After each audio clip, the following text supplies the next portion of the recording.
Pessoal, nós estamos entrando na reta final já do nosso semestre, que, digamos de passagem, que foi um semestre bem diferente, né, dos demais. Acho que nunca antes na história desse país a gente passou por algo parecido. E eu, particularmente, conheço vocês só pela voz, não conheço pelo rosto. A gente estava até comentando esses dias entre os professores, né? Que os alunos, o primeiro, a gente só vai reconhecer pela voz. A gente não deu tempo de gravar o rosto de vocês, né? E essa última unidade, a gente vai falar mais da questão do negócio em si, como a gente tem a administração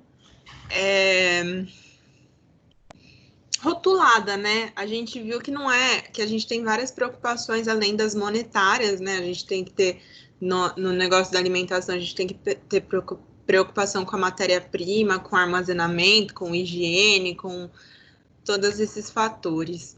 Então, nessa última unidade, a gente vai estudar mais essas ferramentas voltadas para as finanças, né? Porque lembra que lá no começo eu falei que o objetivo do restaurante ele é lucrar, né?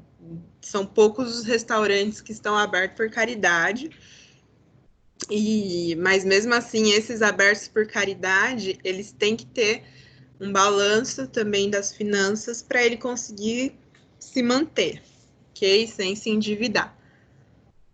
Bom, eu coloquei para vocês no AVA, na unidade 4, um trabalho valendo 1000 pontos. É uma atividade contextualizada. Nele tem um texto falando assim, o que está acontecendo na Itália, que está começando a reabrir, né? A gente sabe que o setor de A e B, enquanto convivência, não conveniência, né? Está sendo um dos últimos setores a abrir. Por quê? Porque não vou responder, porque senão eu vou responder. Eu tô pensando como responder sem responder a atividade de vocês. Mas basicamente porque a gente mexe muito com a questão de higiene, né? A gente sabe que a transmissão do Covid ela é principalmente por via respiratória, né? Via aérea, as gotículas de água da saliva, quando a gente fala. Então, a gente está manipulando alimento, a gente pode transmitir a Covid ao alimento e o alimento ser um veículo para a transmissão da Covid. As pessoas podem compartilhar copos, talheres entre si, né? Uma está contaminada, a outra não, aí as duas se contaminam. As pessoas acabam se aproximando muito para conversar, interagindo muito dentro do salão do restaurante.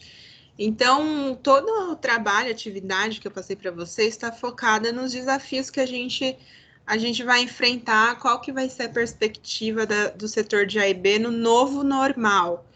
Porque a gente falou logo quando começou, a gente fez aqui um estudo, né, falando, e agora, né, o que vai acontecer? E aí a gente falou um pouco, a gente pensou junto, né, um pouco o que ia acontecer durante a pandemia. E agora, né? Como é que vai ser? Como que a gente vai prevenir? Como que a gente vai evitar o contágio, tanto dos nossos colaboradores quanto dos nossos clientes? E aí lá está todo direcionado.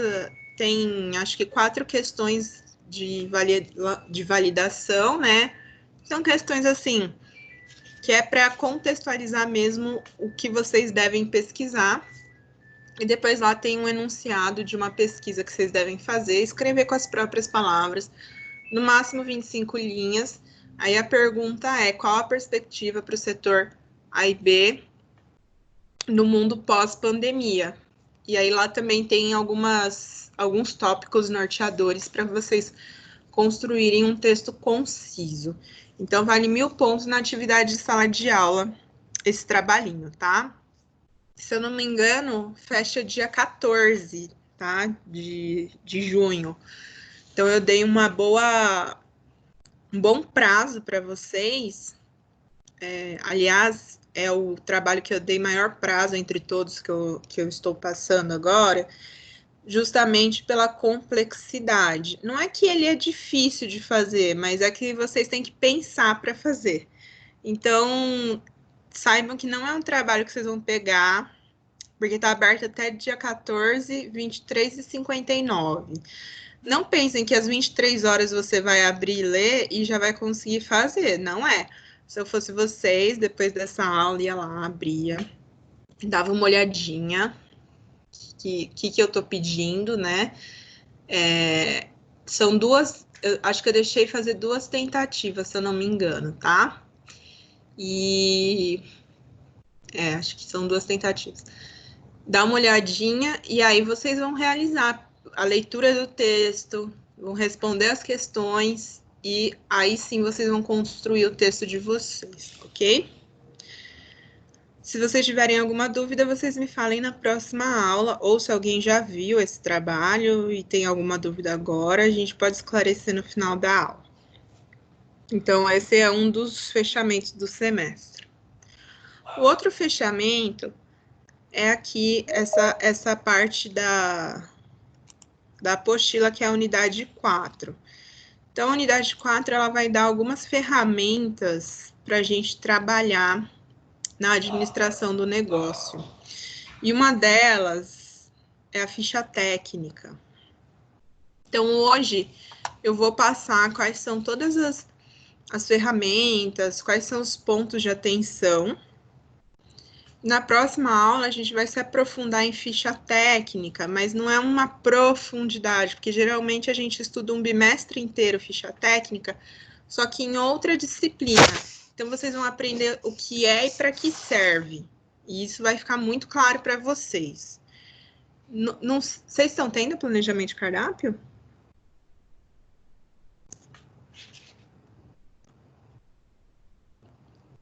Foi todo mundo assistir novela? Estão tendo com quem? Com a Maite. Então vou falar com ela.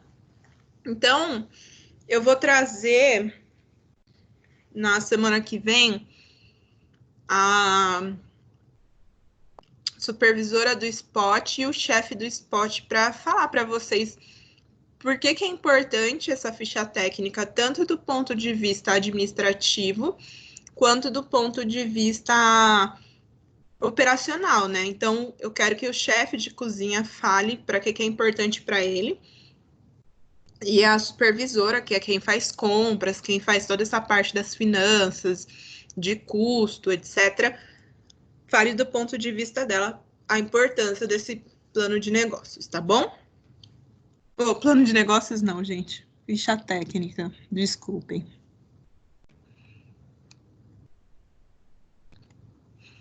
Então, assim, a primeira coisa que a gente vai avaliar, lembrem-se, a gente já falou mais ou menos de tudo que está aqui, mas agora a gente está amarrando todos esses temas, né, para fazer uma conclusão. Aqui a gente já está concluindo o nosso curso.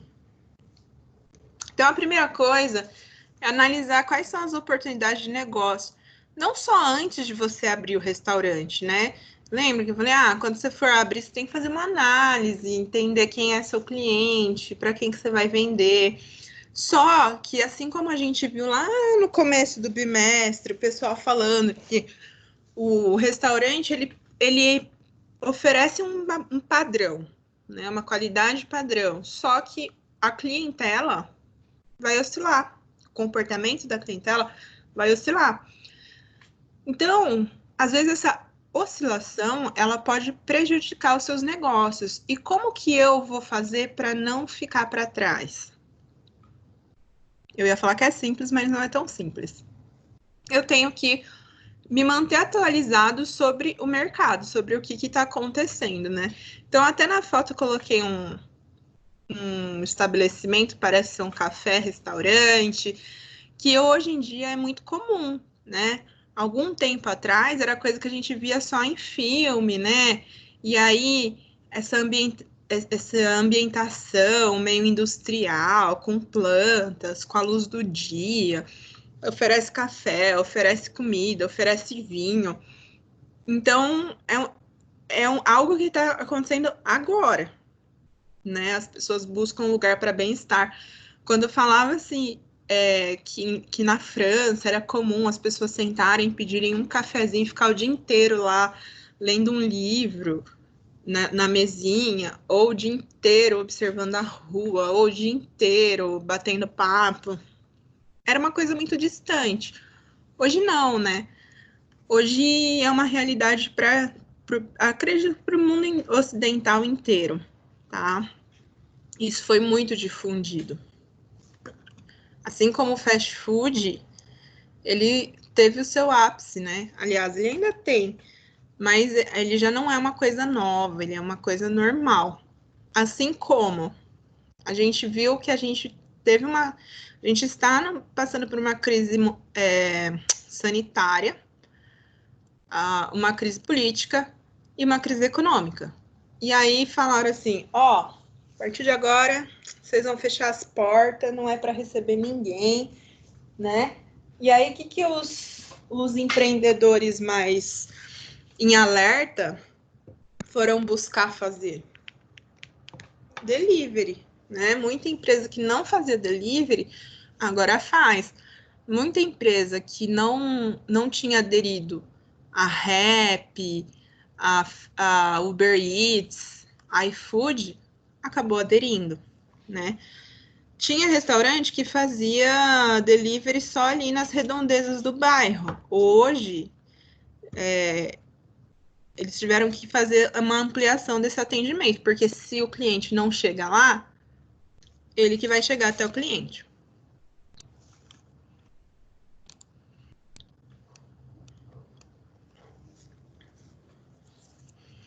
Então, a gente já falou, né, sobre isso, mas para a gente fazer uma análise das oportunidades do negócio, a gente tem que relembrar quais são os princípios básicos da administração, que é o planejamento, organização, controle e o gestor. O planejamento é a estruturação do negócio em si e as ações que você vai tomar de estratégia para que o seu negócio continue estável, ou seja alavancado, ou seja recuperado, tá?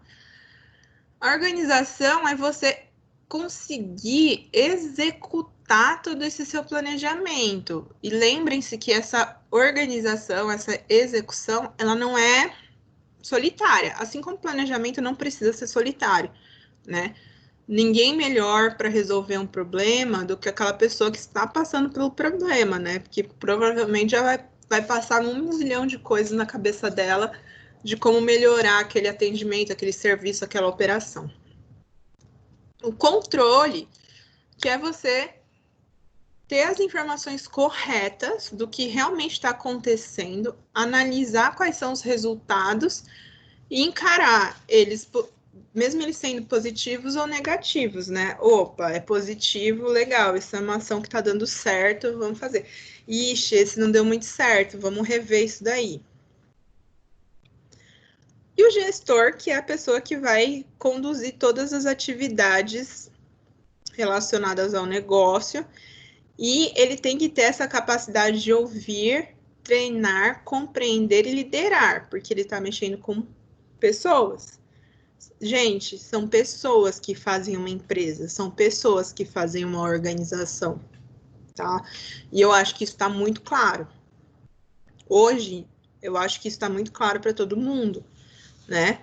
A partir do momento que, ó, ninguém vai poder sair de casa, e aí eu fico sem funcionário, né? Até o pessoal que ficou sem faxineira, pessoal que ficou sem manicure, são pessoas que fazem uma empresa. A partir do momento que eu não tenho pessoas, né? Eu não tenho uma organização, eu não tenho quem execute o meu trabalho. Então, o gestor, ele tem, sim, que fazer esse trabalho de ouvir as demandas positivas e negativas dos funcionários, dos clientes. Ele tem que fazer um treinamento constante com os seus funcionários. E o gestor, ele não é aquele que manda, né? Ele é aquele que lidera, tá? não cola mais aquele chefe que acha que é dono de todo mundo. E ele tem que entender que todos estão numa relação de equidade, porque por mais que ele seja o cara lá que planeja, o cara que controla, que organiza, ele precisa dessas pessoas, e que essas pessoas, antigamente se falava vestir a camisa, né? Hoje a gente fala relação dono, né? Que o funcionário tem que se sentir o dono da empresa. Então ele tem que entender que cada um daqueles funcionários, se eles abraçarem a empresa, se eles abraçarem o conceito da empresa, eles vão com certeza oferecer um atendimento melhor ao cliente, e esse cliente ele vai voltar mais vezes, e esse cliente vai trazer dinheiro, né? Que é o objetivo, o lucro. É importante buscar conceituar um negócio. O que é conceituar o negócio? É criar uma identidade. Essa identidade, quem eu sou, né? Quem é o meu estabelecimento, ele tem que ficar muito claro, tanto para o mercado quanto para os clientes, para que haja uma identificação, né? Os clientes têm que se identificar, opa, peraí, esse estabelecimento, ele vai de acordo com os meus valores, ele é o que eu estou procurando, né? Eu procuro lazer, eu procuro um ambiente de negócios, né? Enfim. E para o mercado, até para você conseguir fazer suas parcerias de fornecedor, entre outras parcerias aí, até mesmo de investidores, dependendo do tamanho do negócio. Então, a primeira coisa para você conceituar o negócio é definir o cardápio. É por isso que vocês têm uma disciplina somente de planejamento de cardápio. Então, como é que você vai fazer? Vou definir meu cardápio. Meu cardápio vai ser peixes e frutos do mar. Ou sei lá, vou abrir um fish and fries, né? Aquele inglês que só vende peixe frito e com fritas. Só vai vender isso. Então, a partir desse momento, eu vou conseguir definir tudo. Tudo. Quando eu falo, eu vou abrir um estabelecimento fish and fries, eu já sei que eu vou ter que buscar um fornecedor que venda peixe fresco, um fornecedor que venda uma batata ideal para fritura, ou vou comprar ela pré-pronta. Entendeu? A partir do momento que eu vou definindo o cardápio, eu consigo entender o que eu preciso. Ah, vai ser um conceito meio pub inglês, porque fish and fries da Inglaterra, não sei o quê. Então, vou servir cervejas internacionais e o fish and fries. Esse é o meu negócio. Então, definir prato e definir bebidas. Então, a partir disso, eu defino quais são os fornecedores que eu vou precisar, quais são os funcionários que eu vou precisar, quais são os equipamentos. Então, por exemplo, se eu vou fazer só fish and fries, eu preciso de pelo menos muitas fritadeiras, boas fritadeiras, duas, né? Uma para o peixe e outra para a batata, né? Eu preciso de fornecedor de gordura, eu preciso de fornecedor de cerveja, eu preciso de fornecedor do peixe, eu preciso do fornecedor da farinha que eu vou usar para empanar, enfim. Já defini qual que são os meus fornecedores, vou buscar no mercado, vou pesquisar. Quem são os funcionários que eu vou precisar? Então, peraí. Vai ser tipo um pub inglês? Pub inglês, as pessoas mesmo vão até o balcão e se servem. Então, eu vou precisar de garçom, talvez uns pouquíssimos garçons, mas mais atendentes de balcão, né? Quem que eu vou precisar na cozinha? Eu vou precisar de uma mão de obra muito especializada? Depende. Eu vou comprar o peixe filetado? Eu vou comprar o peixe inteiro? Então, se precisar de alguém que limpe o peixe, corte o peixe, trabalhe com o peixe, eu preciso de alguém mais especializado. Se eu for comprar o filé só para empanar e fritar, eu não preciso de alguém que tenha vastos conhecimentos da cozinha, até porque é um prato só que a pessoa tem que fazer, né? Aprendeu, vai executar todo dia a mesma coisa. O layout, então eu falei, vai ser tipo um pub inglês, então eu já sei, vai ter que ter aquele balcãozão central, vai ter que ter umas mesinhas ali, algo de baixo custo. Público-alvo, quem que frequentaria esse local? O pessoal mais descolado, né? O pessoal com uma renda média, alta. Aí vou definir meu estilo, né?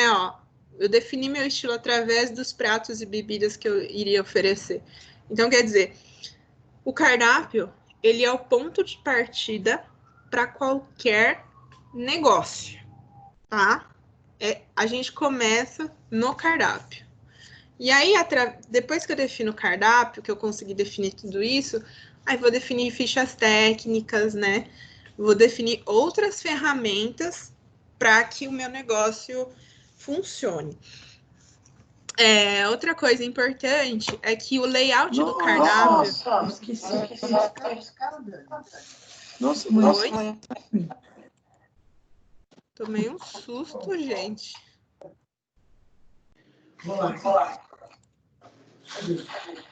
Tomei um susto agora.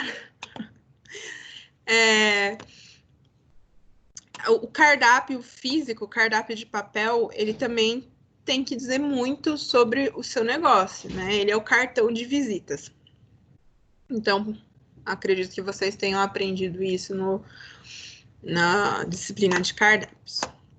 O logotipo, ele vai conceituar o seu negócio, né? Eu coloquei uma maçãzinha aqui. Se fosse uma maçãzinha mordida, vocês iam pensar em alguma marca?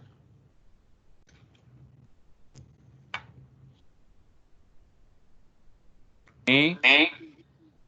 Qual? Apple, por exemplo. Apple, né?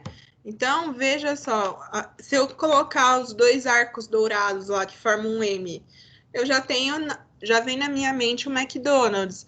Se eu ver o gênio ali, já vem na minha cabeça o Habib's. Então, é importante que a empresa defina um logotipo, tá? Redes sociais, né? Hoje não se vive sem um website com o cardápio disponível online. Você não precisa colocar os valores, porque os valores podem mudar. E o website não necessariamente você vai atualizar semanalmente, mas as redes sociais elas têm que estar bombando. Inclusive, né, foi uma das análises que a gente fez. Os bares e restaurantes que tiveram que ficar fechados ao longo da quarentena, a única aproximação que eles têm com o cliente são as redes sociais, postando foto, postando receita, colocando vídeo de chefes, promovendo lives de artistas e assim por diante. E a ambientação, né? Como é que vai ser meu ambiente? Aí eu coloquei aqui, logo no começo na foto, uma ambientação toda diferentona, mas que ela é tendência, né? Hoje a gente já encontra muitos restaurantes com esse tipo de ambientação. Uma coisa mais madeira, mais natureza, mas ao mesmo tempo industrial. Então, é o cardápio que vai te trazer tudo isso, a sua identidade, tá? Gente, ficar de olho nas tendências, né? Nós falamos isso, acho que na primeira aula, sobre as tendências, né? Vocês devem ter arquivado as tendências para 2020, que obviamente que pode ser que mude alguma coisa aí, né? Por conta desse momento que a gente está vivendo. Mas essas tendências, elas tendem a ser reforçadas após essa crise que a gente está vivendo. Então, mas a gente pode dividir em dois tipos.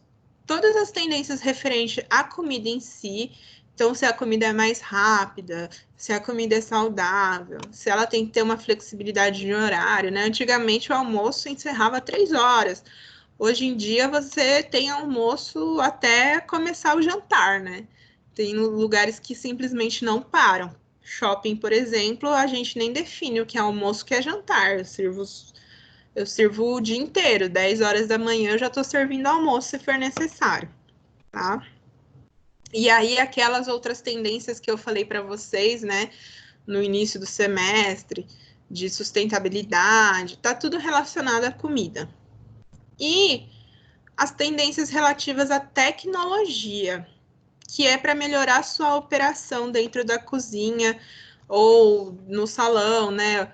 Antigamente, o garçom vinha com um bloquinho de notas, anotava naquela letra toda cheia de garrancho e chegava coisa errada na sua mesa, ou aquele papelzinho voava e já era. Hoje não, né? O garçom vem com um dispositivo eletrônico, vai lá, só tica tudo que você quer no sistema, imediatamente, ele não precisa ir na cozinha, imediatamente já sai a comandinha na cozinha, o cozinheiro lê, e ele vai conseguir ler, e pronto, vai trazer para você a comida do jeitinho que você pediu. Então, esse é um exemplo de tecnologia, né? Em relação a métodos de produção, por exemplo, um refrigerador, uma maceira, né, para fazer pão, qualquer equipamento dentro da cozinha que melhore a sua operação. E quando a gente fala melhora a operação, significa que eu vou conseguir fazer uma comida num tempo melhor, mantendo a minha qualidade,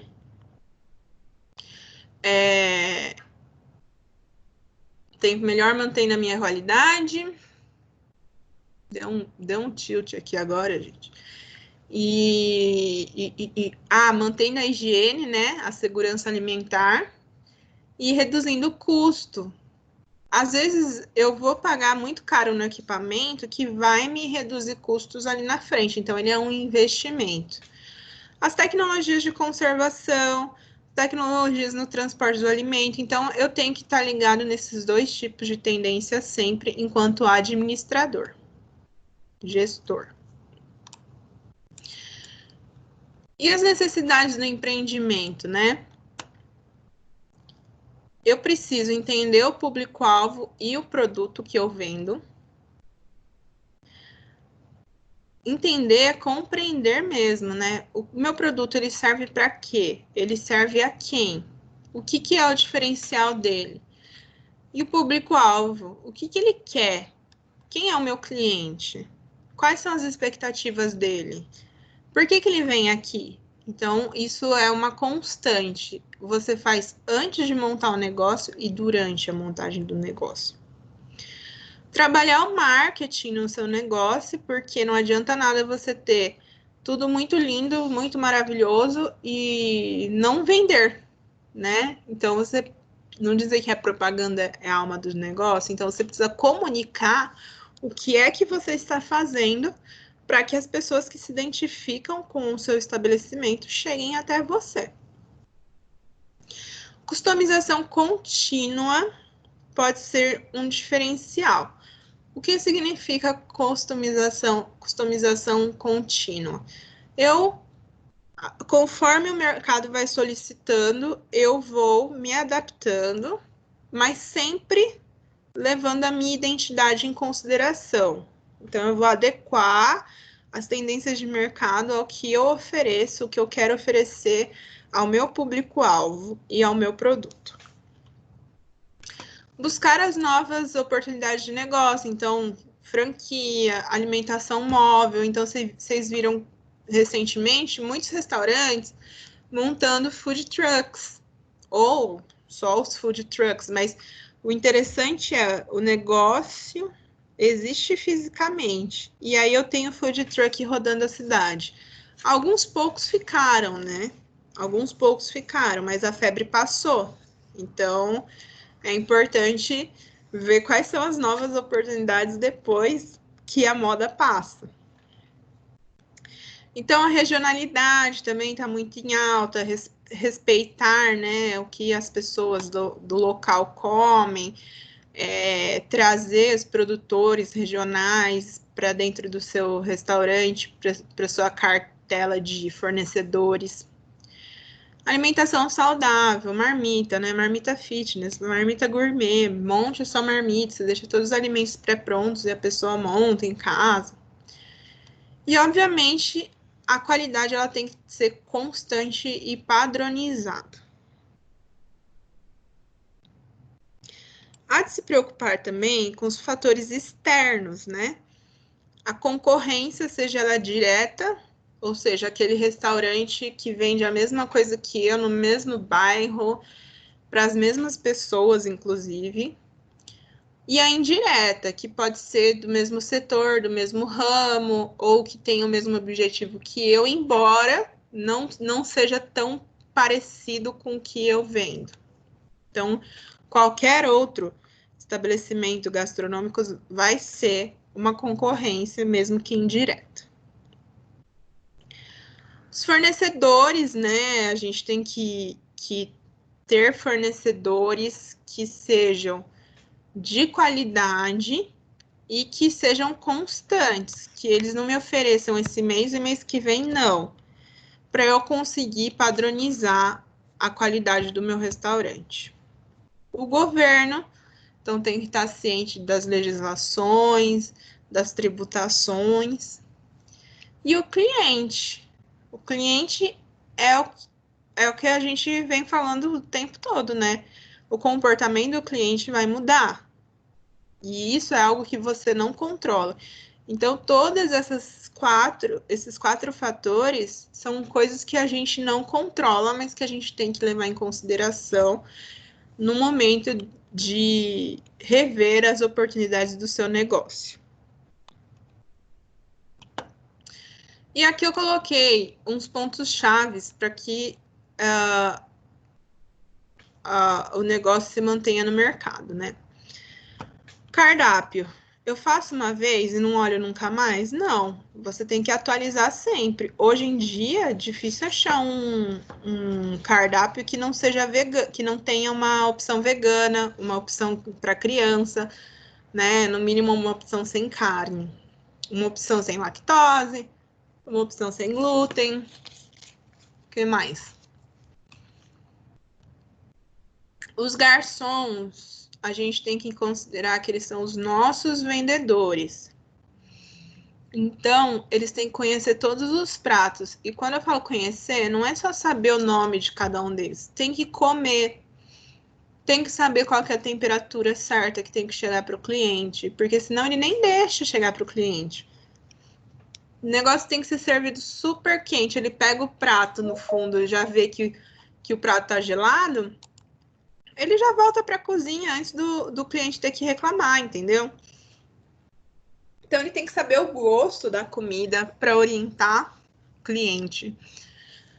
Ele tem que saber os ingredientes que vão nesses pratos, gente. Porque vira e mexe vai chegar alguém e perguntar assim: tem leite nesse prato? Porque eu sou alérgico a leite. E aí o garçom tem que saber responder.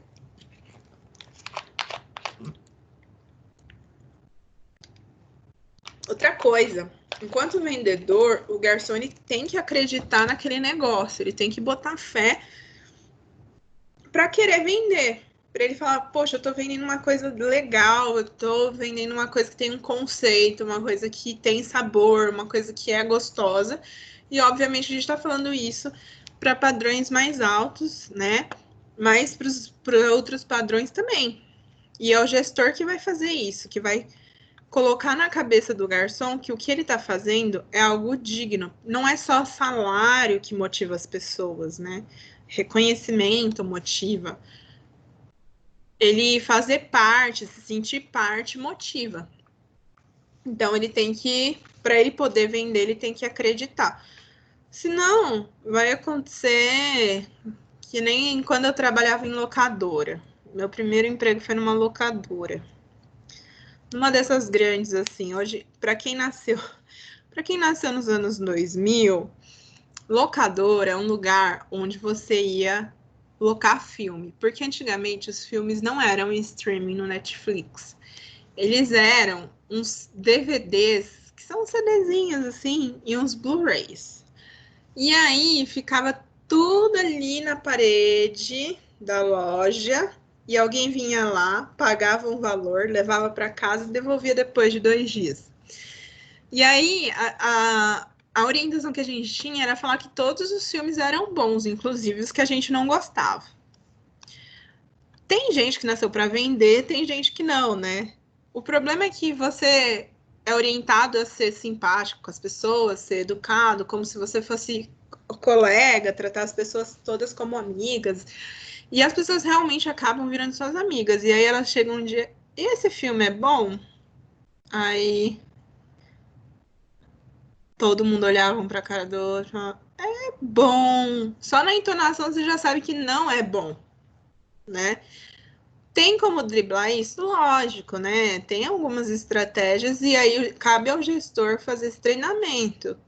Então, gosto é gosto. Lógico que você não vai falar desse jeito.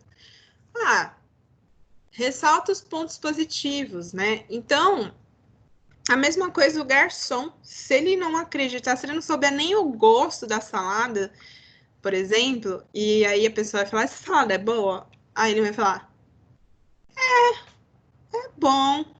E aí você vai ter confiança nesse garçom? Não, né? Reinventar-se, né? A gestão, o negócio tem que o tempo todo estar de acordo com o que o consumidor espera, porque eu trabalho para o consumidor, eu não trabalho para o meu ego, tá? Atrair o público. Então, como é que eu atraio o público? Pelo marketing, primeiramente, né? As pessoas têm que saber que eu existo. Pelo meu custo-benefício. O que é o custo-benefício? Eu ofereço um benefício à altura do que eu estou cobrando, né? A gente fala que custo-benefício é assim. Eu vou num bandejão que cobra 30, 40 reais o quilo, é uma comidinha simples, mas bem feita. Ok, tá? É um custo-benefício interessante, porque não tem nada de extraordinário, mas me oferece uma comida de qualidade e eu só quero ir lá, montar meu pratinho, comer e voltar a trabalhar.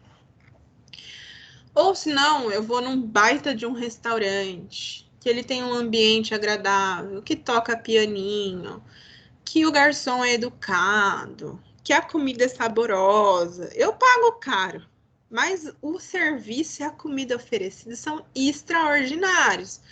Então, vale o dinheirinho que eu paguei. Então, custo-benefício é isso.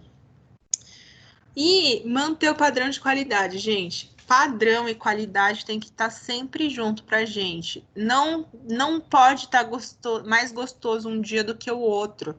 Ele tem que estar sempre igual. Qualquer funcionário que for fazer, tem que fazer igual, tá?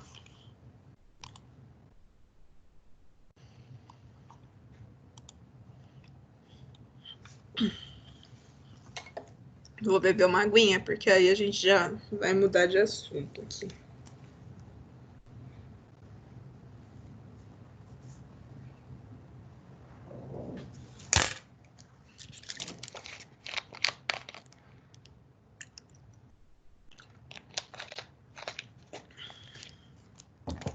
Então, quando a gente fala em ferramentas gerenciais, a gente está falando em ações e planejamentos que podem ser realizados para evitar problemas, para analisar problemas e para corrigir problemas. Então, para a gente dar uma olhada, vamos pensar primeiro nos aspectos fundamentais sobre os produtos e serviços.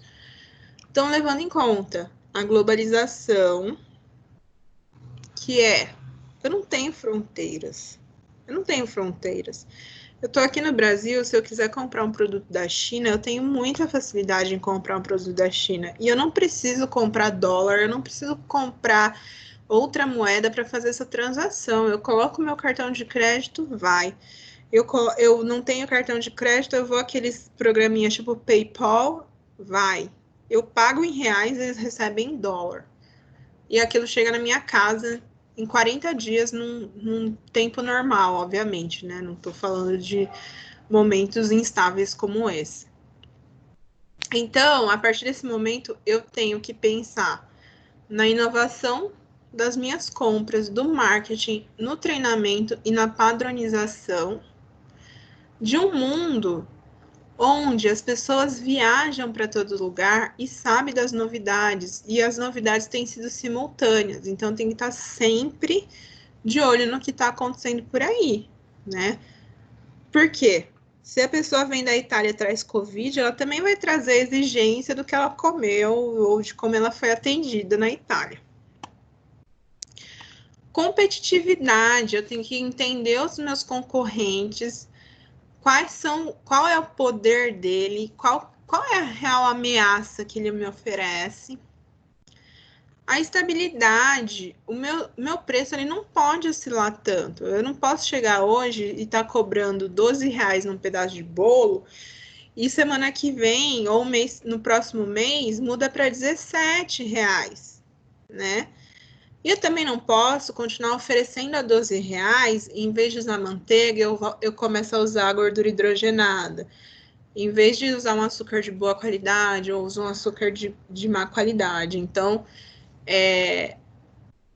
esse reajuste, ele tem que ser gradual, e é importante, né, vocês estão aprendendo em planejamento de cardápio, eu ter uma certa margem, né, porque às vezes o meu tomate está custando R$ 3 o quilo, e às vezes o tomate está custando R$ 12 o quilo. Então, se eu estou oferecendo um prato de macarrão com molho, né? Óbvio que quando esse molho, esse tomate estiver custando R$ 12 o quilo, eu não vou estar lucrando, basicamente não vou estar lucrando, mas eu tenho que ter uma margem pensando a médio e longo prazo.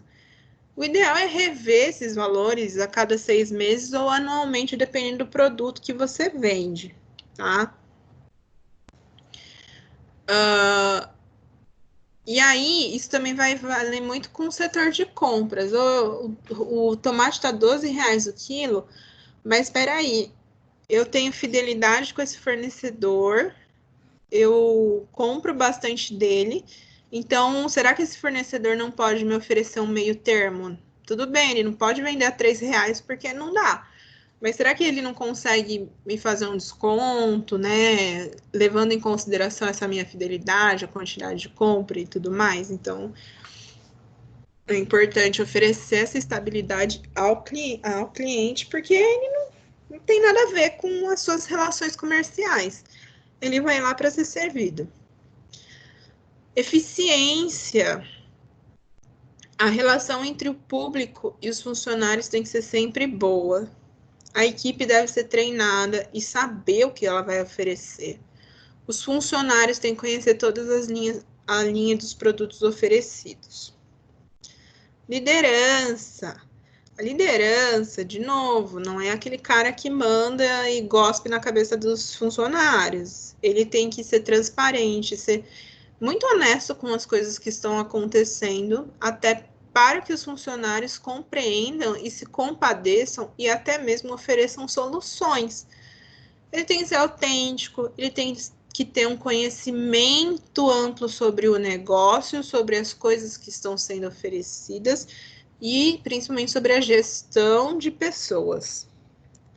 Ele tem que ser sério, não pode ser um cara que hoje fala uma coisa e amanhã desfaz, né? Volta atrás.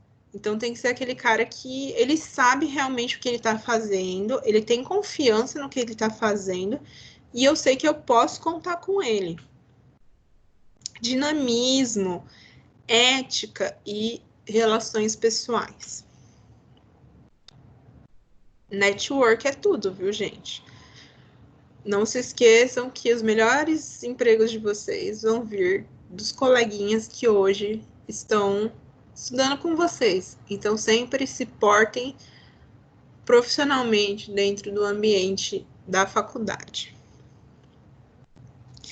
Conhecimento, tem que entender o conceito e o produto apresentado.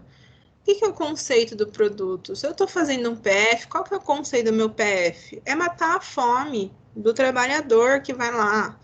Se eu estou oferecendo um menu degustação, eu estou oferecendo uma experiência, uma arte, alguém que está querendo ver, ser visto, busca um status dentro da sociedade, né? Habilidade para poder executar. Não adianta eu querer fazer confeitaria e não saber o mínimo de confeitaria para poder fazer. Não adianta eu querer ter uma padaria e não saber fazer pão, não entender de fermentação. E a gente vê muito isso. Responsabilidade social e ambiental. Isso acho que a gente trabalhou bem ao longo do semestre, né? Trabalhar dentro das normas de preservação do meio ambiente. Lembrar, né, que a gente mexe com água, óleo, plástico e produtos que impactam na natureza. Então, a gente tem essa responsabilidade, sim. E eu estava vendo esses dias uma reportagem que a quantidade de óleo arrecadada por ONGs que transformam a gordura em sabão diminuiu muito, porque os restaurantes basicamente estão fechados ou diminuiu muito a demanda. Então, as pessoas, as casas, né? Assim, as escolas também estão fechadas, né? E eles até falaram, vem muito de escola. E aí, nem todo mundo tem o hábito de reciclar o óleo em casa. O meu condomínio, por exemplo, ele tem aqui um tanque de óleo, que aí eu junto numa garrafinha de vidro aqui. E aí, quando enche essa garrafinha, eu vou lá e coloco nesse tanque. E aí vem uma coleta para reciclagem desse óleo. Mas as residências individuais, né, não costumam fazer isso, porque é mais difícil, eles têm que ir em pontos de arrecadação. Então, é por isso que os restaurantes têm que fazer a parte deles, os chefes de cozinha no geral, as cozinhas de coletividade, né? E cada um em casa também, dentro das suas possibilidades. Bom, a gente tem que pensar numa estratégia para desenvolver produtos. Eu resolvi colocar ali uma, sei lá, comida nórdica no meu cardápio. Então, eu tenho que me perguntar onde é que ele cabe no mercado de venda. Quem é que vai comer comida nórdica, gente? Alguém buscando uma experiência gastronômica, porque ninguém vai comer comida nórdica para matar a fome no dia a dia, né? Hoje em dia, a comida japonesa conquistou esse espaço, né? Comida japonesa já conquistou esse espaço. Das pessoas comerem já virou um hábito. Agora, a comida nórdica ainda não. Então, onde cabe dentro do mercado? Peraí, deixa eu ver para quem que eu vou vender, onde eu vou vender. Então, vou fazer uma análise, vou ter que fazer uma pesquisa de mercado, se realmente vai ter saída essa comida. A necessidade, a aceitação das pessoas em relação a essa comida. E tem que pensar no marketing, como que eu vou vender esse produto. Como que as pessoas vão saber desse produto e como que eu vou convencer as pessoas a comerem comida nórdica. Falando nisso, tem um restaurante de comida nórdica aqui em São Paulo chamado O Escandinavo. Depois, se vocês quiserem procurar nas redes sociais para dar uma olhadinha como é que funciona, dá uma olhadinha lá. Que assim, as comidas não são muito bonitas, mas o ambiente é interessante, o conceito é muito interessante e aparentam ser gostosos os pratos. Bom, alguns aspectos, né, que são fundamentais para eu fazer a gestão tanto dos produtos quanto do serviço. Eu tenho que pensar no estoque. Então, qual que é o meu estoque mínimo? Então, qual que é o mínimo de produtos necessários para eu ter de reserva ali, caso ocorra algum imprevisto? Que imprevisto pode ocorrer? Sei lá, vendeu mais do que previa, né? Perdeu o produto, sei lá, porque acabou a luz e ficou sem geladeira, perdeu o produto. Enfim, Qual que é o mínimo que eu preciso ter? Qual a quantidade que eu consigo fazer com esse, com a compra que eu fiz? Qual que é o ponto de pedido, que é a necessidade de eu refazer as compras? Então, quer dizer, chegou ali no meu estoque mínimo, eu já devo ter feito compras antes, porque é o mínimo que eu preciso. E qual que é o estoque máximo, a maior quantidade que eu posso ter sem correr risco de perder produto, porque pode estragar, porque não teve saída, ou porque não tem espaço, né? Principalmente em geladeira, freezer, essas coisas.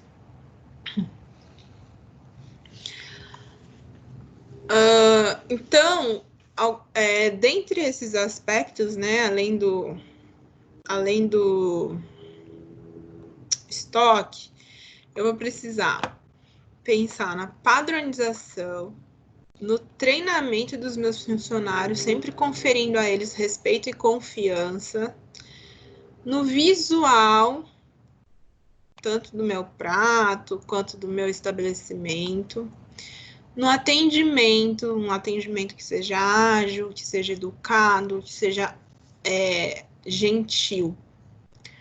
No paladar e no marketing. Vejam que o marketing está sempre presente em todos os aspectos da gestão do negócio. Então, esses aqui são aspectos gerais, né? E aqui são aspectos muito presentes no ramo de A e B. Em relação ao marketing, existem duas ferramentas que são utilizadas. Um é o 4P e o outro é o 4C. Eles são muito parecidos, né? O 4P fala de produtos, preço, prazo, promoção, vai analisar tudo isso. E o 4C no cliente, custo, conveniência e comunicação. Eles são parecidos, mas eles têm focos diferentes. O 4P, ele vai ter foco no produto. Então, eu tenho que pensar qual que é o meu produto, qual que é o preço dele, onde que ele se enquadra ali, né, em venda, em consumo, e como é que eu vou vender esse produto, que é a promoção. E o foco no consumidor, vou pensar quem é que vai comprar o meu produto, enquanto que o foco no produto, eu penso para quem eu vou vender, e quando eu penso no 4C, o cliente, por exemplo, quem é o meu cliente, o que o meu cliente quer, entenderam? Porque que um é foco no produto, outro é no consumidor. O custo, né? Qual o custo para esse cliente?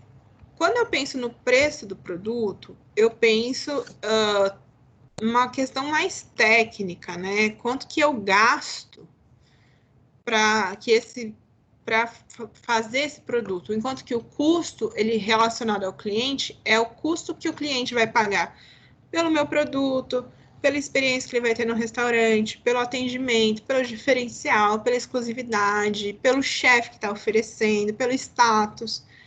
Qual que é a conveniência e qual que é como vai ser a comunicação com esse cliente? Gente, independente de tudo, o grande segredo é a satisfação, tanto dos colaboradores, que a gente pode chamar de cliente interno. Por que cliente interno? Porque a gente não trata o cliente como um Deus, a equipe é Jesus Cristo. Porque é essa equipe que vai mostrar o meu restaurante para o cliente. Ela que vai vender o meu restaurante. Ela que vai vender o meu conceito, o meu negócio. Então, a gente trata eles como a equipe como um cliente interno. Eu acho que é até mais bonito de chamar como cliente interno pensando nisso, né? Que eu devo tratá-los tão bem quanto um cliente, que para eles eu também devo vender um conceito, como, por exemplo, o trabalho em equipe. E aí, eu tendo uma equipe que ela é bem treinada, que ela é respeitada, que ela tem consciência do lugar dela ali, da importância dela ali, e da importância que aquele estabelecimento tem para ela na vida dela também. E, obviamente, oferecer uma oportunidade de desenvolvimento e plano de carreira. Porque ninguém fica muito tempo num lugar que ela não tem perspectiva, que ela vai morrer ali fazendo a mesma coisa. Então, a ideia é que você mostre à sua equipe que ali você está oferecendo uma oportunidade dela crescer profissionalmente, né? E o cliente, a satisfação dele vai vir através de um atendimento ágil, gentil e uma qualidade de produto. Então, o que atrai o cliente ao seu estabelecimento uma primeira vez vai ser a qualidade do produto, vai ser o produto que você está oferecendo. Ah, ela está procurando fish and fries, peixe fritas. Mas o que vai fazer com que ela volte? O atendimento, a gentileza, o ambiente, é todo o restante, né? Eu tenho que oferecer a cada cliente uma experiência única. Então, é uma experiência única para Beltrano, uma experiência única para Fulano. A experiência dos dois não vai ser igual. Eu tenho que entender qual que é a necessidade desse meu cliente e oferecer para ele o que ele veio buscar para mim. Então, tem que ser personalizado. E a terceira parte da nossa aula, para a gente finalizar, beber água de novo.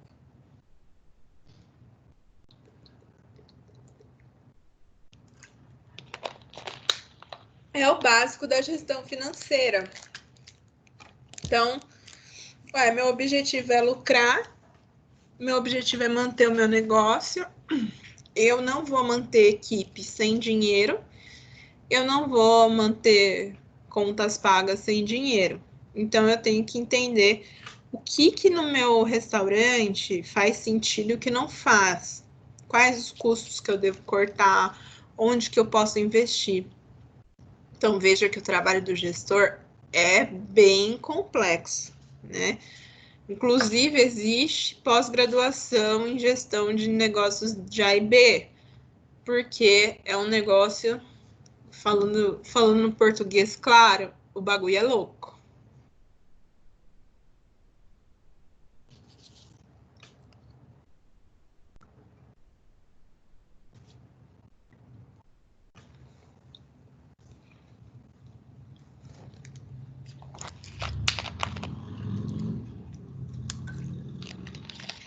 A garganta tá falhando, tô bebendo água para ver se volta.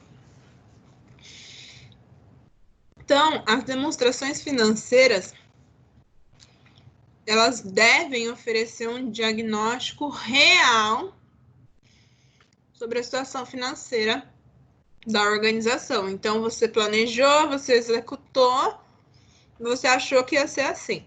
Mas nas demonstrações, eu vou ter o que realmente aconteceu ali.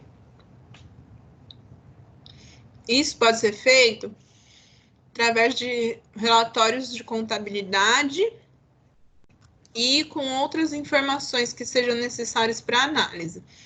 Então, esses relatórios geralmente vão analisar a estrutura do negócio, a composição do patrimônio, o conjunto de índices e indicadores que são estudados e vai ter a conclusão de um analista. Outra coisa que tem que ser considerada nas demonstrações financeiras são as normatizações. Então, eu vou ter normas brasileiras de contabilidade, lei das sociedades por ações, regulamento de imposto de renda, normas do Banco Central e normas da Comissão de Valores Imobiliários. Isso tudo tem que ser considerado. Até por isso que essa parte a gente costuma contratar um consultor, um contador para que ele faça essa parte, porque ela é muito complexa para nós que já temos que pensar em cardápio, em ambiente. Vocês entendem que a gente tem que ser meio um pouco de tudo, né? Tem que pensar em arquitetura, tem que pensar nos insumos, nos ingredientes, nas técnicas, nos funcionários, na gestão.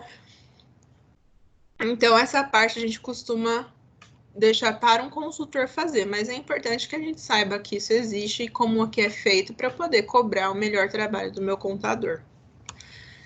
E as ferramentas para que a gente faça análises financeiras são ficha técnica, fator de correção e CMV, que eu já vou falar um pouquinho mais sobre esses três, que são realmente as ferramentas que a gente tem, inclusive, para oferecer o contador para fazer todo esse relatório, tá?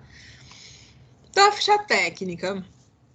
A ficha técnica, ela vai ser uma ferramenta importantíssima, desde a concepção do seu estabelecimento até os balanços que podem ser realizados no seu estabelecimento.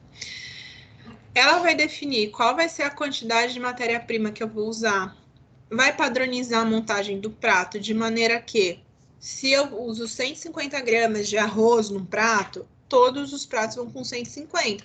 Porque se um for com 160, de 10 em 10 graminhas, eu vou perder um prato, 2 pratos que eu poderia vender, eu estou perdendo dinheiro, tá? Uma azeitoninha a mais, estou perdendo dinheiro.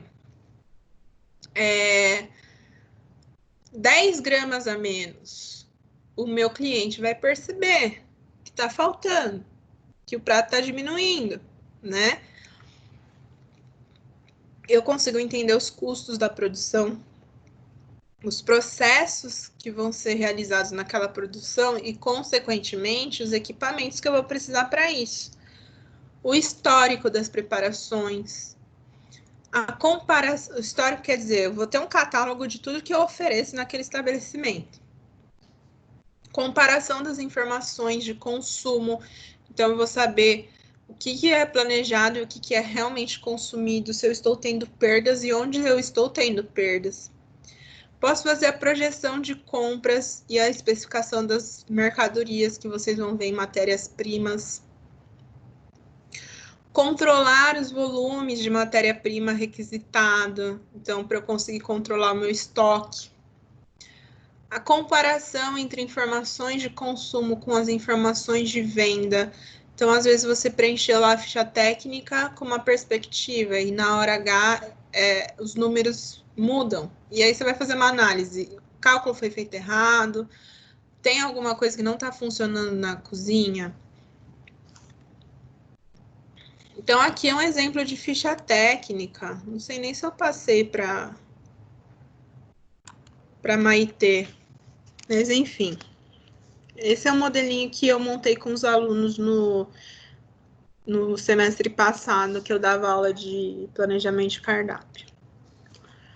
Então, aqui tá uns nomes besta, porque a gente fez ali na hora, né? Mas é basicamente para vocês entenderem a alma de uma ficha técnica completa.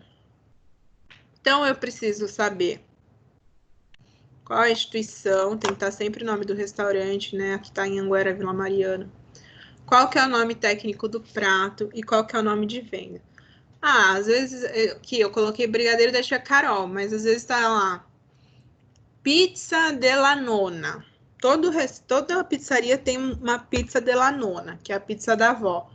Mas aí o nome técnico, sei lá, pizza de mussarela com calabresa. Vai, vamos supor que della nona é mussarela com calabresa. Então, nome técnico é uma descrição do que realmente é, que qualquer pessoa que bateu o olho vai entender o que é aquilo lá, tá? Aí eu coloco uma classificação, se é prato principal, se é entrada, se é salada, se é acompanhamento, guarnição, então vai ter essa classificação. A data de confecção, por quê? Porque eu vou buscar sempre a mais atualizada, porque essa ficha ela vai ser atualizada constantemente. Por exemplo, quando os custos do ingrediente mudarem, se eu precisei mudar de um fornecedor, né? Aí eu percebo que eu preciso usar uma quantidade diferente do produto desse novo fornecedor. Enfim, algumas coisas podem acontecer. Então, eu coloco aqui os ingredientes na tabela. A unidade de medida. Não é legal colocar em xícaras, unidades caseiras, elas são péssimas para padronização. Então, eu costumo trabalhar tudo por quilo ou por grama, tá? Aí eu coloco qual que é o peso líquido, ou seja, quanto que eu realmente preciso usar. E aí, nessa minha ficha vai ter fator de correção e índice de cocção, que provavelmente vocês estão vendo isso agora em planejamento de cardápio. Se não viram ainda, vão ver. Então, o fator de correção é assim. Vamos supor que eu uso um filé mignon. Vou fazer um filé mignon. Eu preciso de 150 gramas para fazer um medalhão. 150 gramas limpa. O filé mignon é uma carne que não tem gordura. A limpeza que você vai fazer é mínima, né? Você só vai tirar aquele tecidinho conjuntivo que tem ali. E aí, por mais que eu queira 150 gramas, se eu comprar 150 gramas, eu vou ter menos, porque vamos supor que eu tire ali 5 gramas de tecido conjuntivo antes de limpar. Então, sei lá, fiz o cálculo com o fator de correção que eu vou ter que comprar 160 gramas para fazer um medalhão de 150 gramas. Isso eu tô falando de um prato, né? Mas você vai fazer o cálculo no geral. Então, basicamente, o fator de correção é uma ferramenta que vai te auxiliar a fazer esse cálculo, mas existe outras maneiras. Você pode procurar na internet, vai ter lá tabela de fator de correção, aí vai ter várias tabelas. Por exemplo, um suco de abacaxi. Eu compro um abacaxi inteiro. Aí vamos supor que ele pese 3 quilos. Não deve pesar isso, né? Vamos supor que ele pesa 1,5 kg. Aí eu vou usar só o miolo do abacaxi. Eu vou desprezar a casca, a coroa. Eu vou ter 1,5 kg de suco? Eu não vou ter 1,5 kg de suco. Eu vou perder. Então, o fator de correção é um número que vai me ajudar no cálculo entre o produto bruto e o produto limpo. Então, quer dizer, aqui, ó, o peso líquido tá 400 gramas de leite condensado e o peso bruto 400. Por quê? Porque não vai mudar. Antes da cocção, não vai mudar. Mas, se aqui fosse um filé mignon, uma fruta, né, que eu vou descascar, o peso líquido ele vai ser menor que o peso bruto, tá? Então, esse cálculo a gente já faz uma formulazinha aqui no Excel e aí vai saindo aqui automaticamente. O índice de cocção é também um número que vai te ajudar no cálculo. Por quê? Porque você vai pegar esses 150 gramas de medalhão de filé mignon. Você vai colocar ele na frigideira para selar. O que vai acontecer com ele? Ele vai diminuir de tamanho, consequentemente, ele vai diminuir de peso. Então, o índice de cocção é um número que vai te ajudar a fazer o cálculo para você entender qual que vai ser o peso desse produto depois que ele estiver cozido. Um macarrão, um arroz, um feijão, você vai ter um peso menor e ele vai aumentar de volume, vai aumentar de peso depois que você cozinhar. Por quê? Porque ele está reidratando, ok? Então, isso aí vocês vão ver mais a fundo em planejamento de cardápio, se já não estão vendo. A gente vai ter o custo unitário, né? Então, quanto que eu pago num quilo de filé mignon? Quanto que eu pago num quilo de leite condensado? E o bruto, que é o que eu realmente vou utilizar na minha produção. Então, eu vou usar 1 quilo de leite condensado? Não, eu vou usar 400 gramas. Então, eu vou gastar R$4. E aí, eu vou ter o custo total, ok? Que eu consegui o custo dos insumos. Obviamente que em cima desse custo, né, a gente tem que ter as nossas despesas mensais, que é luz, água, funcionário, tudo isso vai entrar no custo futuramente, mas aqui na ficha técnica eu consigo definir qual que é o meu custo do produto. Aí o modo de preparo, ó, veja, eu pego essa lista aqui, eu pego essa ficha técnica aqui, com o peso tudo certinho, de que maneira que ela vai funcionar operacionalmente. Se eu tiver aqui, ó, eu tiro esses números, eu deixo só até o peso líquido aqui, e deixo até a sequência de montagem com a foto aqui embaixo. Essa ficha técnica simplificada vai para a cozinha, porque aí qualquer um que pegar ali, é como se fosse um receituário, vai fazer exatamente como eu faria. Então, eu não preciso estar lá todos os dias para ter um padrão de qualidade. Qualquer um que pegar essa ficha técnica e executar ela certinha, vai oferecer um padrão de qualidade. Então, no modo de preparo, tem que estar tudo muito bonitinho, muito certinho, muito explicadinho. De preferência com nomes técnicos. Por quê? Porque se eu falar assim, selar, todo mundo sabe o que é selar. Se eu falar refogar, todo mundo vai saber o que é refogar, suar, tá? A sequência de montagem, no caso aqui é um docinho, mas se fosse um prato, eu poderia colocar aqui, ó. No prato, chapéu, colocar o risoto, tantos gramas de risoto ou tantas conchas de risoto. No centro do prato, sobre o prato, colocar crisps de presunto cru, sei lá. Então, você vai dar a sequência de montagem certinho. E é ideal que você tenha uma foto da montagem, para que esse prato ele saia sempre no padrão, sempre igualzinho. E aqui, ó, vem os cálculos gerenciais. O peso final, então, quanto, considerando fator de correção, índice de cocção, qual que vai ser o peso final do produto, qual que é o peso da porção, quantas porções vai render, qual o custo médio de venda,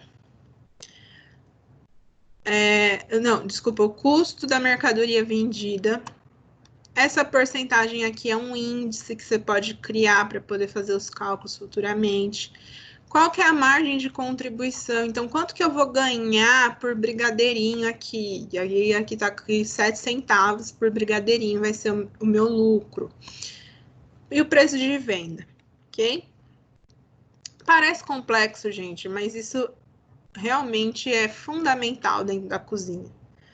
E não só para o gestor, mas para o chefe de cozinha também, tá? Por isso que eu gosto de bater nessa tecla e imagino que a Maite também esteja batendo nessa tecla com vocês.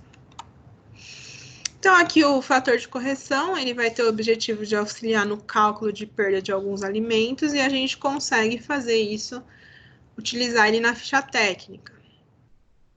Então, o que é o fator de correção? É a parte que eu vou desprezar antes da cocção, e isso faz parte do custo de produção. O que vai ser jogado no lixo faz parte do custo de produção. Então, casca de fruta, gordura de carne, sebo, né, de carne, tudo isso é contado. Peixe, né, as escamas, o rabo, a cabeça, se você não for utilizar, ele vai dentro do custo de produção. O índice de cocção, eu coloquei aqui à parte, porque o alimento, depois de cozido, ele pode perder ou ganhar volume, que é o que eu falei. Se for uma carne, se for um alimento muito hidratado, ele vai perder água, então ele vai diminuir. E se for um alimento desidratado, quando você cozinhar, ele vai reidratar, então ele vai ganhar peso. Então, você tem que considerar esse peso na porção final.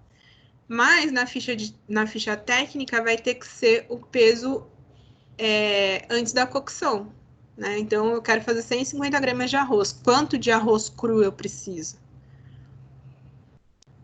CMV, ele é o custo da mercadoria vendida. Então, quanto que essa mercadoria vai custar para mim? Antes de adicionar, né? Eu tô falando da mercadoria especificamente. Por quê? Porque nesses preços tem que estar incluso tudo que eu gasto no meu restaurante, que eu não gasto só com a comida. Eu tenho que pagar alguém para fazer essa comida, eu tenho que pagar alguém para limpar, eu tenho que fazer manutenção, e tudo isso vai entrar no seu custo futuramente. Então, para eu saber o custo dos meus...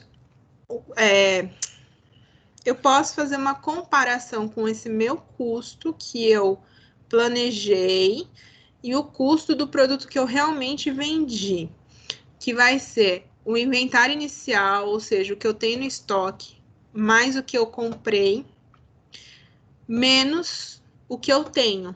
E aí eu vou ter um custo dos produtos vendidos, e aí a partir disso eu consigo fazer uma análise entre a realidade e o planejamento, e aí eu faço uma correção na minha ficha técnica, se for o caso. E aí, a gente está se aproximando do final, a gente tem que fazer uma análise de balanço através de todas essas ferramentas que foram faladas, né? O que é uma análise de balanço? É compreender, analisar qual que é a movimentação financeira do negócio através da realidade da empresa, ou seja, não é o que se espera, é o que realmente está acontecendo. E aí eu vou conseguir entender quais são os pontos positivos e os pontos que eu preciso melhorar. E é uma das principais ferramentas que auxiliam o gestor na tomada de decisões. Então, nessa análise, eu vou analisar o ativo e o passivo. O ativo são os conjuntos de bens, créditos e direitos que compõem o patrimônio. Então, é o que eu tenho. O passivo são as dívidas, empréstimos que eu tenho que pagar, são obrigações que eu devo pagar, que eu devo. Então, o ativo é o que eu tenho e o passivo é o que eu devo. Despesas e receita. As despesas é o que eu devo pagar. Então, conta de luz, conta de água, insumos, eu tenho que pagar. A receita é o que eu tenho para receber, né? O que eu vou receber do cliente, né? Do negócio lá, da bandeira do cartão de crédito, da operadora do cartão de crédito, né? Então, essa é a minha receita.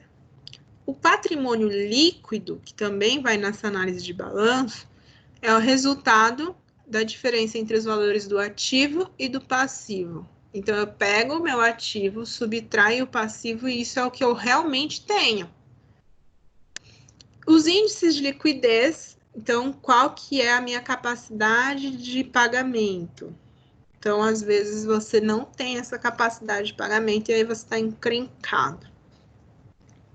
E a situação, resumindo, né, a gente vai analisar qual que é a situação do patrimônio e a capacidade financeira dessa empresa, para que a gente consiga ter uma análise real do que realmente é ótimo, né? Uma análise real do que acontece nessa empresa. Então, esses itens aqui, eles vão entrar para fazer análise contábil, financeira, de alavancagem financeira e de análise econômica. Então, a análise contábil são todas as informações numéricas de estrutura, de evolução, quocientes, diferenças relacionadas aos números da empresa. Então, os gráficos, meu ativo, meu passivo, meu patrimônio, vão tudo nessa análise contábil. Na análise financeira, eu vou ter indicadores para que seja realizada uma análise global do que está acontecendo na minha empresa, e eu vou entender qual é a velocidade do giro dos recursos. Então, quanto tempo que eu gasto esses recursos e quanto tempo eu recupero esses recursos. Então, de investimento e recebimento. A análise de alavancagem financeira vai medir o grau da utilização do capital de terceiros. Então, Vale a pena eu pegar um empréstimo para poder alavancar financeiramente o meu empreendimento? Quais vão ser os efeitos dessa utilização de capital de terceiros para o retorno do meu capital próprio? Realmente vai me fazer render ou eu só estou jogando dinheiro pela janela? Análise econômica, né?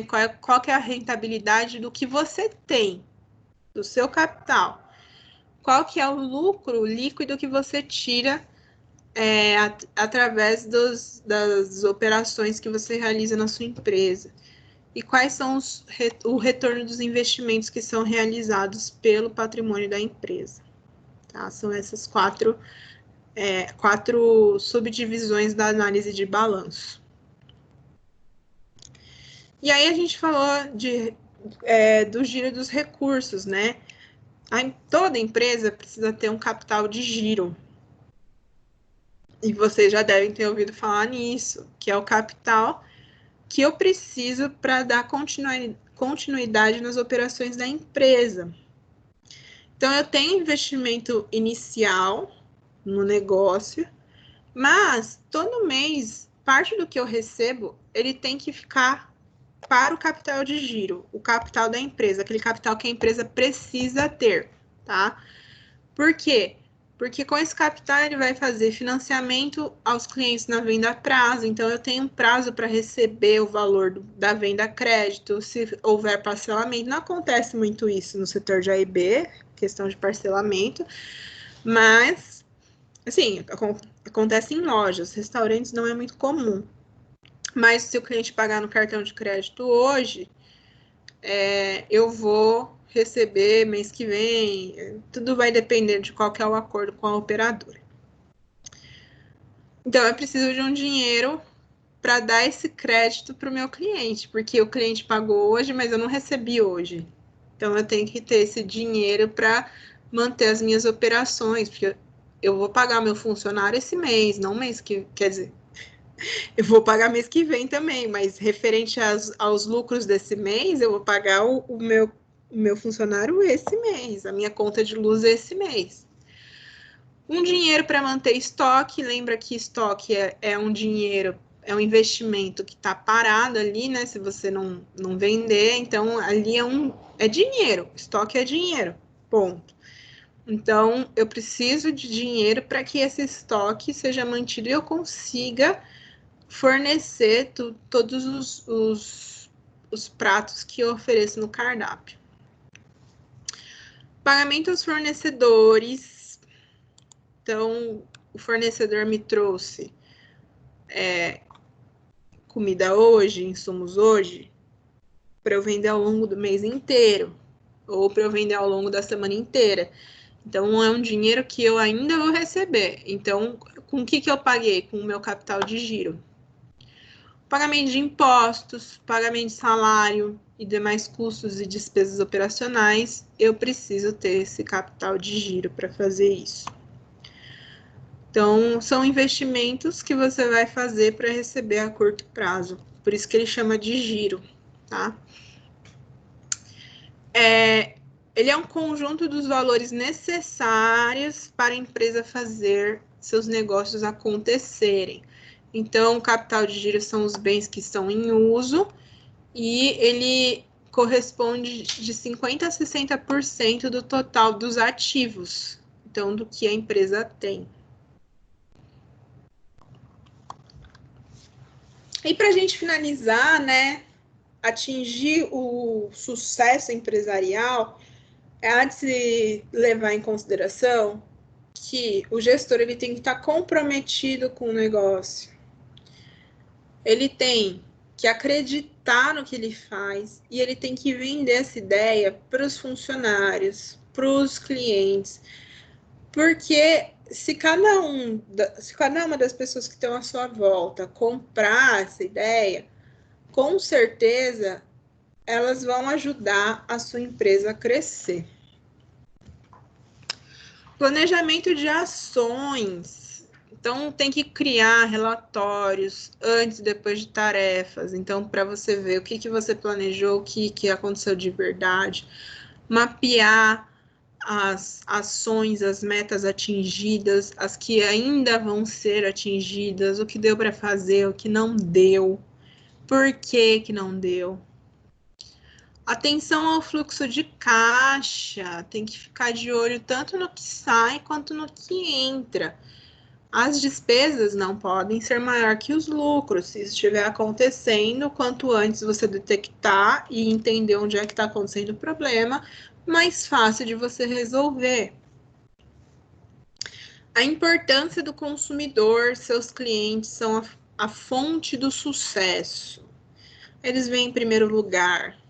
Trate os clientes da sua empresa como se trata um convidado em sua casa. Tente suprir todas as expectativas do seu cliente, pensando em lhes oferecer produtos e serviços de qualidade, mas com preço justo, que é o custo-benefício. Então, o que meu cliente está procurando é exatamente o que eu vou oferecer.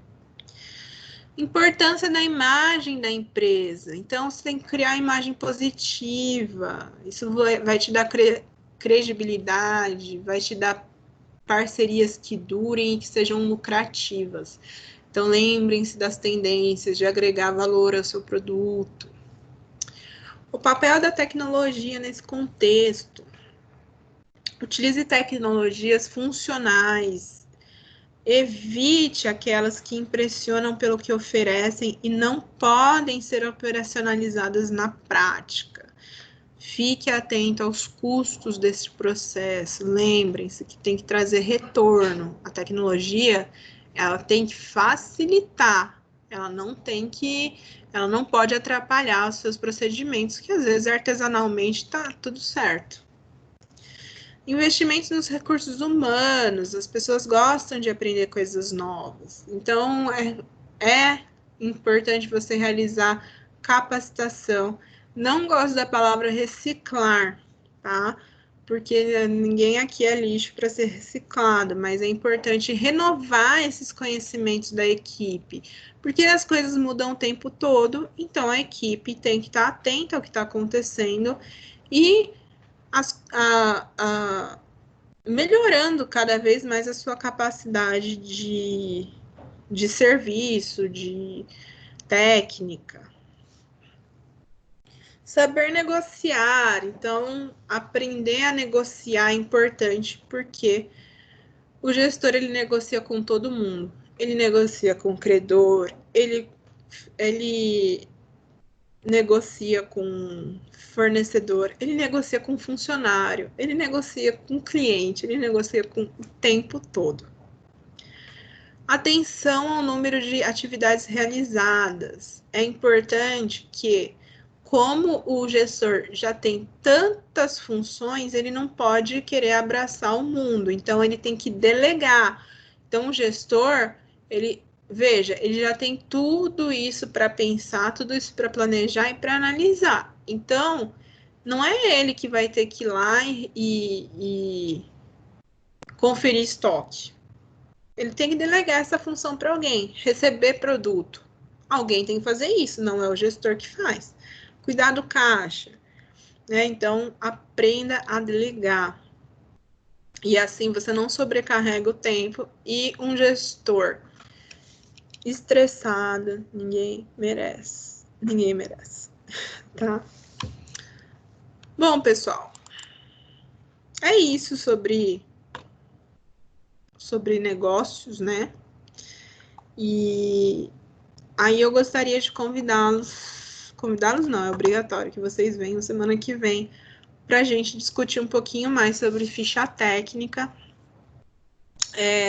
Não se esqueçam de fazer a atividade contextualizada. Não vou fazer revisão de provas esse bimestre, mas eu vou deixar um roteiro de estudos para vocês. Amanhã a gente vai saber como é que... Quer dizer, a gente acha que amanhã a gente vai saber, vai ser orientado em relação a como vão ser realizadas as provas. E aí, na segunda-feira, eu passo essa informação para vocês, tá? Alguém tem alguma dúvida, tanto ao conteúdo, quanto ao trabalho, quanto à palestra da semana que vem, né? Bate-papo, né? Nem palestra, é um bate-papo que eles vão fazer com vocês.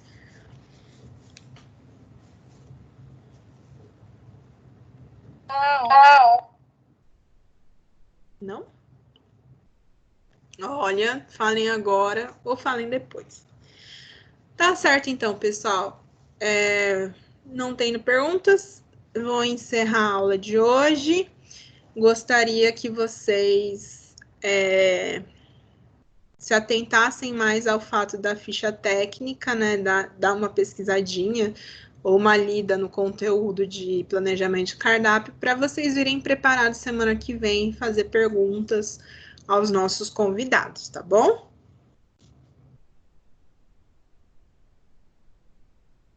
Pessoal, vou encerrar. Um beijo, boa semana a todos. Não esqueçam de finalizar as atividades do AVA, né? As transversais. Se vocês têm desafio nota máxima, se vocês têm estudos, o ED lá, esqueci como é que chama. O ED, façam que o prazo tá acabando, beleza? Professora, Oi. uma dúvida. A senhora conseguiu mandar o e-mail para a Priscila referente ao projeto que a gente participou com o Rogério?